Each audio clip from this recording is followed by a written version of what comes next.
And good morning, YouTube. It's Old Soldier coming at you this morning from Robeson County, North Carolina. Bear with me.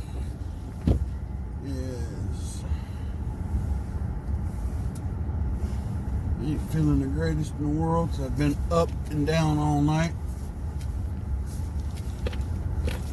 My back and my joints are hurting, and I'm getting news alerts on my phone all night. Of course, you haven't been paying attention, folks. Iran has launched several ballistic missiles into Iraq, aimed at a few, some of the bases that our troops are stationed at in Iraq.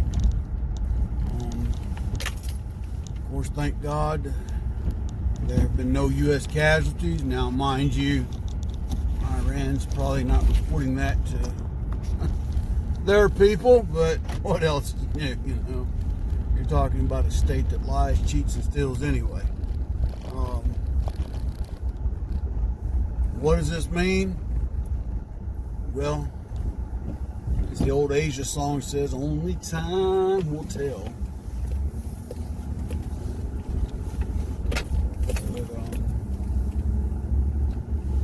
Be interested to see how this pans out in the next few days, folks.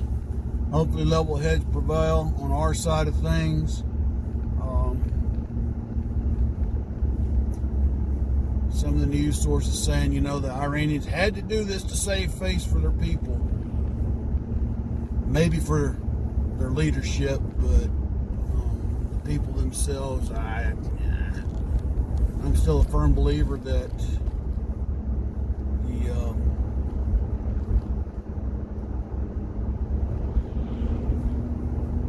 the bulk of the Iranian people would love to overthrow the government that's in place that's ruling over them. There's too many telltale signs keep coming from out of there that kind of express those views, those concerns. But hey, neither here nor there. To me, the most important thing this morning is no U.S. soldier was killed in these attacks, and hopefully this will be it.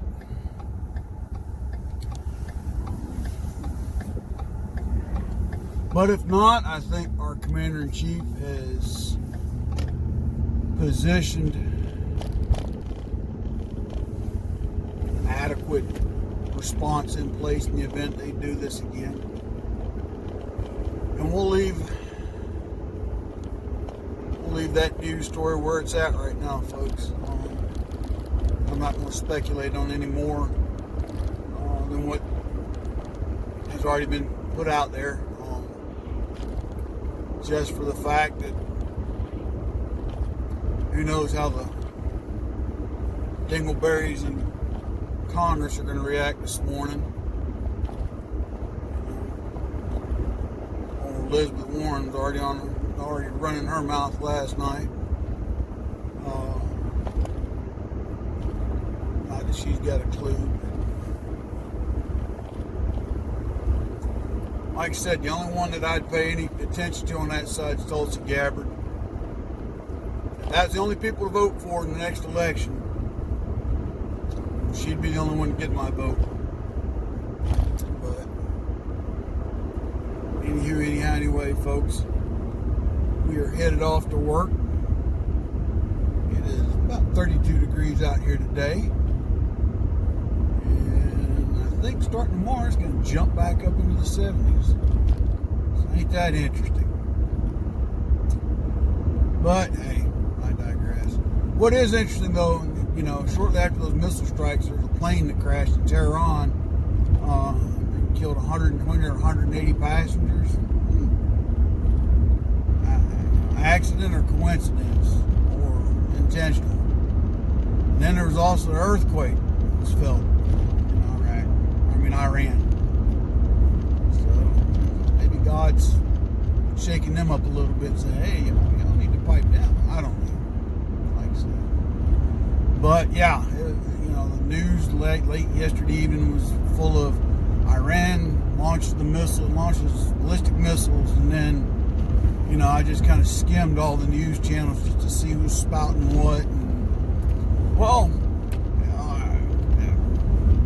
obviously that they were only intended to hit Iraq because they didn't try to launch into blah or just I love how news commentators that don't know anything about military equipment, gear, or people all of a sudden become experts overnight, or they hire experts that have been out of the service for 10, 20, 30 years that, okay, they're intelligent, but they're not always up to date on the latest stuff. But anyway, I even broke my rule. I said enough of that earlier, so enough of that one.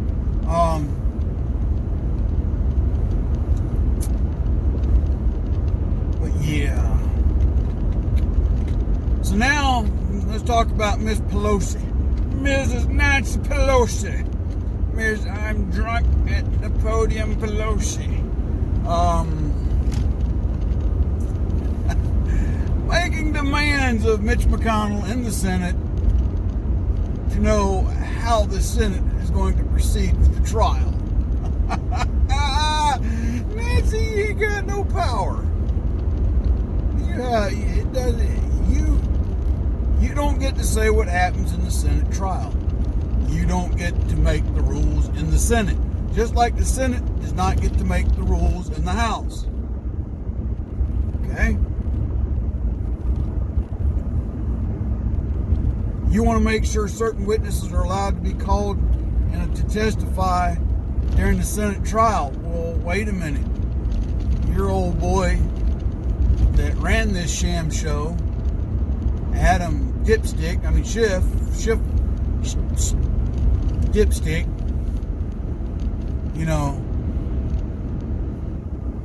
played the old, this is my ball, this is my game. If you don't like how I'm playing this game, you can leave, but these are my rules. Oh, wait a minute. I'm making these rules up as I go. Yeah, okay. No transparency to this issue at the impeachment hearings were. There was no real transparency. Everything was done secretively for the most part. And now she wants to know how the Senate will proceed. What is their process going to be?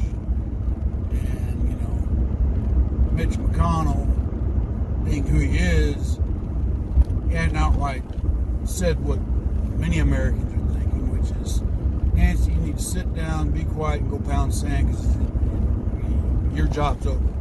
You have done your due diligence. Now, present us the articles of impeachment or shut up. You don't get to come up here and tell us how we run this. That's the other thing. She still has not appointed managers. She still has not sent the articles to the Senate. Now, let's fast forward to the issue of the Iranian general that has been killed. And then now this missile strike. Do we think that she's going to hold off and try to go for more articles now? Which, doesn't make a lick of sense. The president acted within his purview and his power. So that's the other thing, too, now. The House wants to go in and try to amend or restrict his power to engage and take out targets of known terrorist enemies to the U.S. This guy was like number one on the top terrorist list. We took him out. He led an attempted attack on the U.S. Embassy in Baghdad. Okay. It'd be just like a group of Americans going to say the Iranian embassy here. Well, I don't know if Iran's got an embassy here anymore or not, but let's just say they do. And a group of Americans got fed up with them and set foot on that embassy grounds. Well, technically, we have just set foot on sovereign Iranian soil. So for everybody that may not know, an embassy on foreign grounds is to be considered sovereign soil of the country which that embassy represents. I'll say that again. An embassy on foreign soil is to be considered sovereign ground of the country that embassy represents.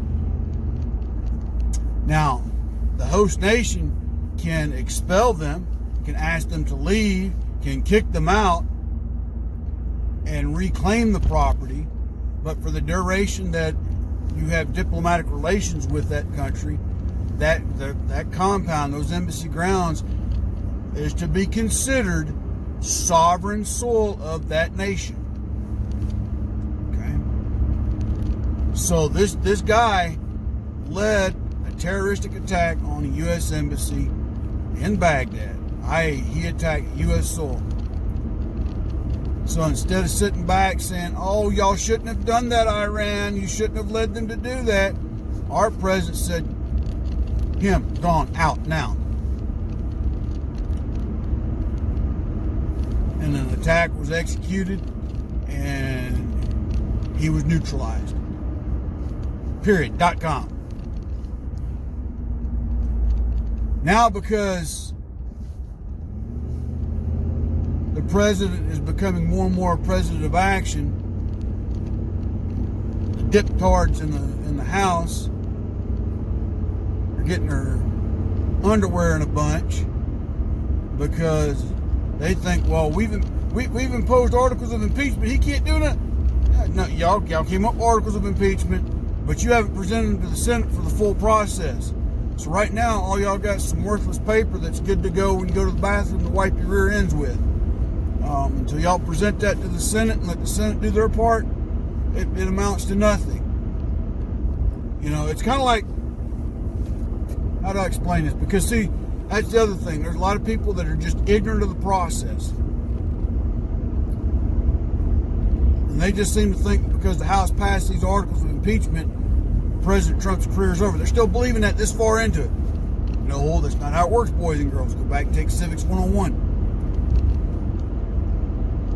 It's kind of like the police going to your house and charging you, but you never go to court. Well, if I'm charged, I'm not guilty. And I'm innocent either, but I'm not guilty because I've not been tried, nor have I been convicted or acquitted. At some point in time, the House is either going to have to send articles up, or the Senate can issue basically a resolution that, hey, House, you've had a long enough time, we're squashing this right here, right now, and it's like it never happened. But Nancy Pelosi's stalling for something. What that may be is not quite clear right now, but it's gonna. I'm almost positive whatever it may be, it's gonna waste more taxpayer dollars and resources and time. Because that's, what her and her ilk do all the time. Instead of serving the people that they were elected to represent, i.e. the homeless, drug addicts of San Francisco, that, between her and Jerry Brown out there, they have take control of San Francisco and made it a cesspool instead of the once beautiful city that it once was. So yeah. And the worst part about it is because these people hate the president so much, it does not matter what he does. I saw a meme this morning, and it's been floating out there before.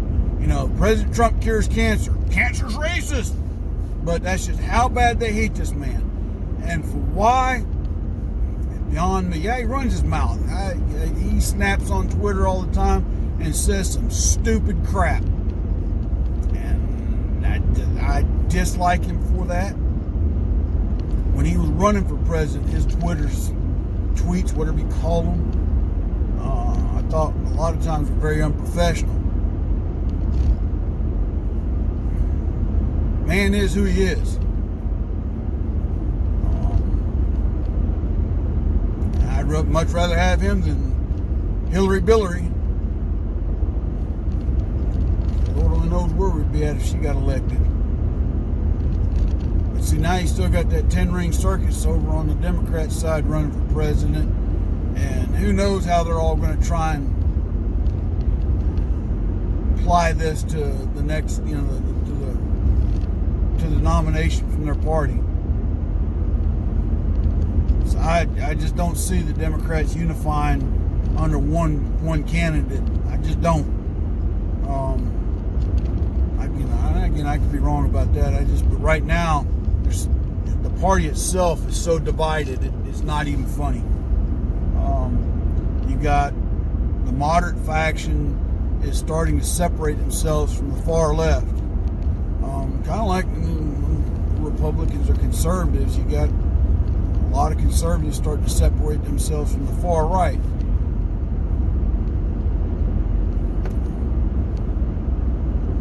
Bottom line, at the end of the day, the hatred for the president just needs to stop. It's like George Lopez. I'm telling you, and he might have been joking, but honestly, like Terrence Williams, the FBI needs to go investigate his rear end.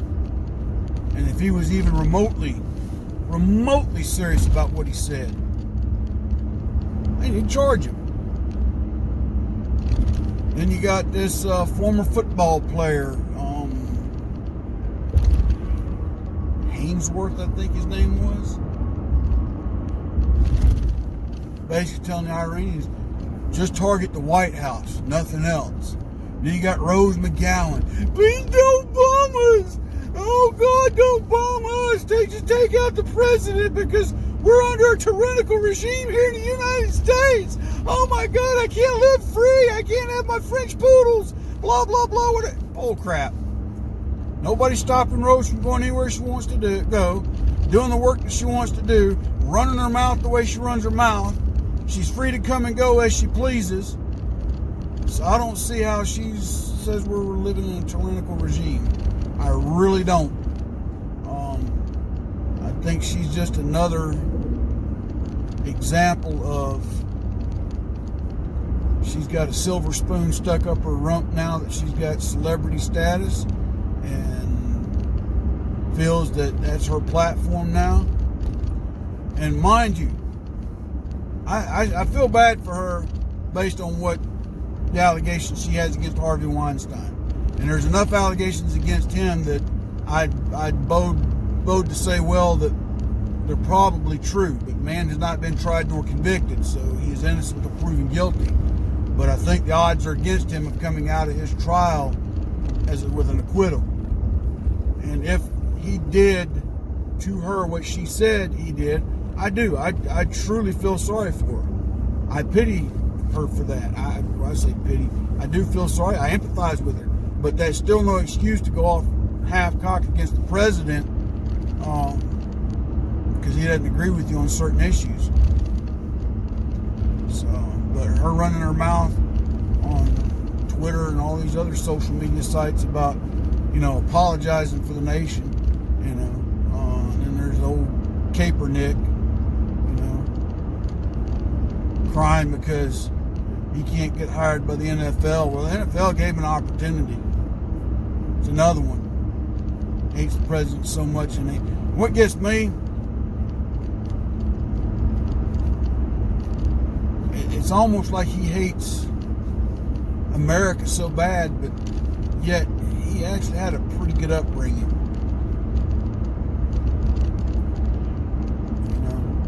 A couple adopted him out of the love of their hearts. So go figure. But anyway, folks. Those are some concerns I have today, and we're going to see how all this pans out. But at the end of the day, folks, pray for the men and women that are having to go over to Iraq and bolster the force that's already on the ground there. Let's just pray that level heads do prevail throughout the remainder of the day today, and that we hear no more retaliation. I'm probably going to make some people mad when I say this, but right now, we just need to fully look at what has happened and just basically send Tehran a message right now stating, you launch one more missile, and we're going to take out your capability to shoot them. You know, but as far as what action the president's going to take next, I'll be the first one to tell you, I hope it's diplomatic and not military. And the reason being is, if we don't need to shed blood, let's don't. Also, on that note, we can't fight the people in Iran's battles for them that want to be free from the government they got. They have to be willing to stand up for themselves to do that. And until they do that, we ought not to provide them much in the way of materialistic support. Now you're saying to yourself, what are you talking about? Well, like I said earlier in the video, there's a large faction in Iran. It don't get out in the mainstream media much because that goes against their narrative. They want you to think all the Iranians are, you know, super grateful to be Persians and yada yada yada, but there's a big bunch of them over there that would like to go back to the way it was in the 60s and the early 70s when it was a westernized culture.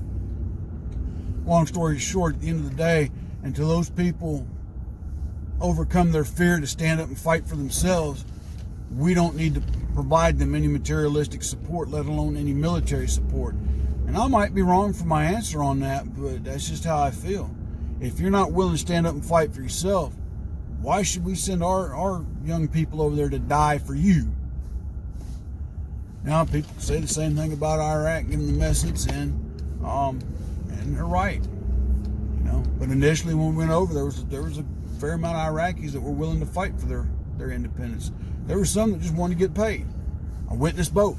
Okay, and that's another story for another day.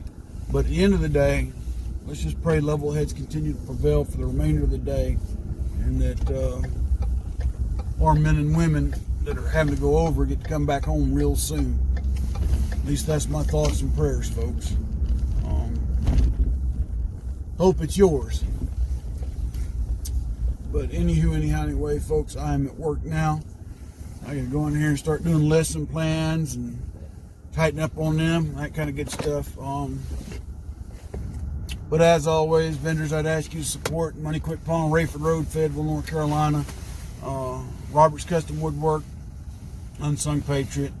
Like I said, if you haven't gotten my books and you like them, they're all available. All the links to go to Amazon are down below to get to those. Also my t-shirt site. You can get your Thoughts of an Old Soldier, anyway t-shirt, sweatshirt or hoodie. I got t-shirts in short sleeve and long sleeves. Check them out. Charities, I'd ask you to help out. TunnelsToTowers.org, Folds of Honor, Pin Up for Vets and Valid for Veterans. They can't do it by themselves. But until tomorrow, folks, God bless. Take care. It's the Old Soldier out.